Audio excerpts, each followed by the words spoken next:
नमस्कार, welcome to my channel create simple and easy. आपण आपलं घर सांभाळताना, नीटनेटकं ठेवताना किंवा ते ऑर्गनाईज करताना आपल्याच अनुभवातून आपण खूप काही गोष्टी शिकत असतो. आजच्या व्हिडिओमधून मी माझी होम ऑर्गनायझिंग जर्नी तुमच्याशी शेअर करणार आहे. So let's get started.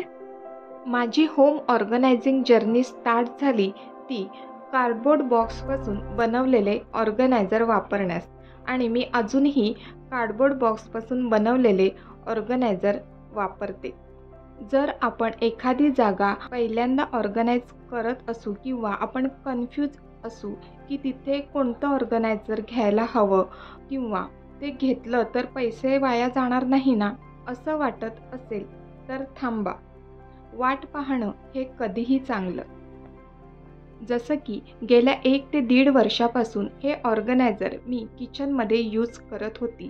मला ह्याच साईजचं परफेक्ट ऑर्गनायझर हवं होतं आणि ते कुठेही मिळत नव्हतं, म्हणून मी गेल्या 1 ते 1.5 वर्षापासून वाट पाहिली आणि आता ते मला परफेक्ट ऑर्गनायझर मिळालं आहे. मला माहिती आहे कदाचित एवढी वाट पाहणे शक्य होणार नाही, परंतु आपल्याला खात्री असल्याशिवाय कोणतीच वस्तू खरेदी करू नये.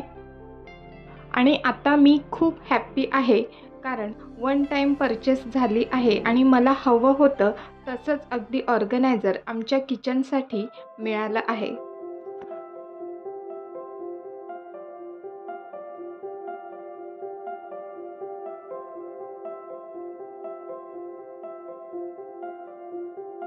आजकाल ऑनलाईन शॉपिंगचं प्रमाण एवढं वाढलेलं आहे की घर डेकोरेट करायचं असो, ऑर्गनाईज करायचं असो किंवा कपडे खरेदी करायचे असो, आपण लगेच ऑनलाईन शॉपिंग करतो.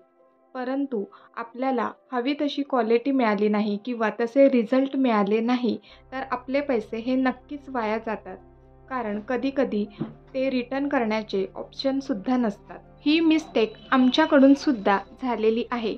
फॉर एक्झाम्पल, हे टी शर्ट ऑर्गनायझर आहे ते आम्ही ऑनलाईन शॉपिंग केलं होतं आणि त्याची क्वालिटी अजिबात चांगली नव्हती. प्रत्येक वेळी ऑनलाईन शॉपिंग करण्यापेक्षा आपण जर लोकल मार्केटमध्ये सर्च केलं तर त्याच किमतीमध्ये अगदी उत्तम क्वालिटीमध्ये आपल्याला सर्व गोष्टी मिळू शकतात. जसं की हे टी शर्ट ऑर्गनायझर मी आमच्या इथे लोकल मार्केटमधून खरेदी केले.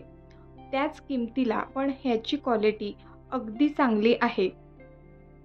याच्या आतमध्ये MDF शीट असल्यामुळे या टी शर्ट ऑर्गनायझरला मजबूतपणा आहे.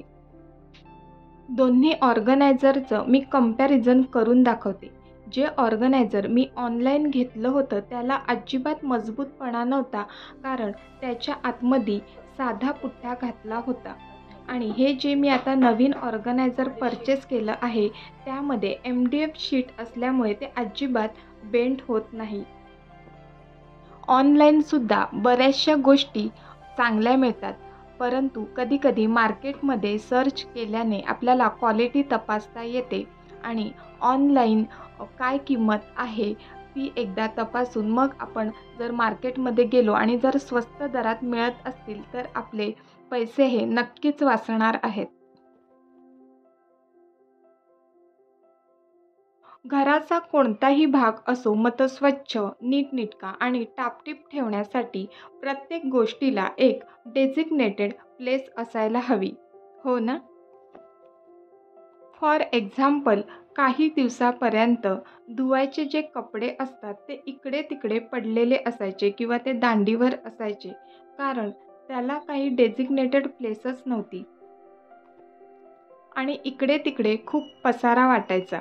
असं होऊ नये आणि सर्व कपडे एका जागी असावे यासाठी एक बालदी केली आणि त्यामध्येच सर्व कपडे ठेवायला लागलो. असे कपडे ठेवण्यासाठी लॉन्ड्री बॅगसुद्धा मिळतात, पण बालदीमध्ये सुद्धा कपडे ठेवू शकणार आहोत, त्याच्यामुळे मी बालदी यूज करत आहे.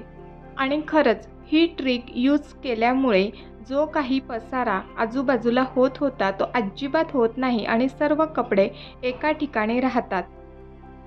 आता इथे फक्त किचन नॅपकिन ठेवते, जे की धुवायचे आहेत, त्यामुळे ही जागा खाली राहते.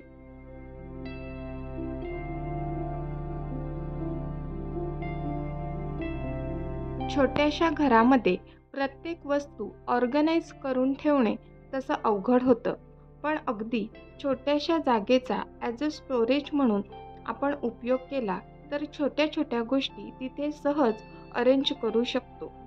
जसं की इथे पिलर गॅप असल्यामुळे आम्ही हा कबोर्ड कस्टमाइज करून घेतला आहे.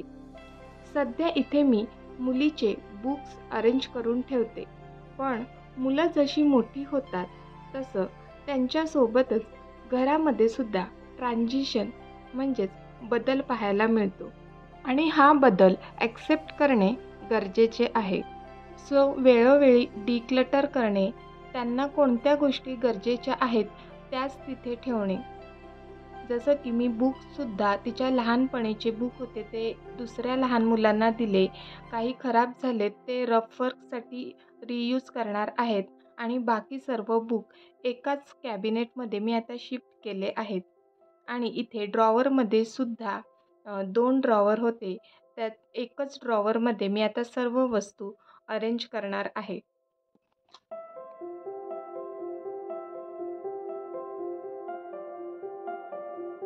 आणि तिची लहानपणीची खेळणीसुद्धा मी डोनेट करण्यासाठी बाजूला काढली आहेत, त्यामुळे हा बॉक्ससुद्धा बऱ्यापैकी खाली झालेला आहे.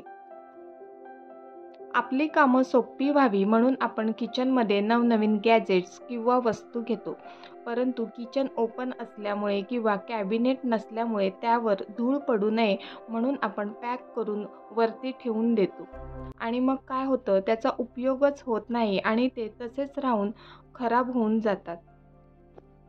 आमच्याकडे हा सँडविच मेकर आहे, चॉपर आहे, तर याचा वेळोवेळी उपयोग व्हावा म्हणून या दोन्ही गोष्टी मी या छोट्याशा कॅबिनेटमध्ये अरेंज करणार आहे.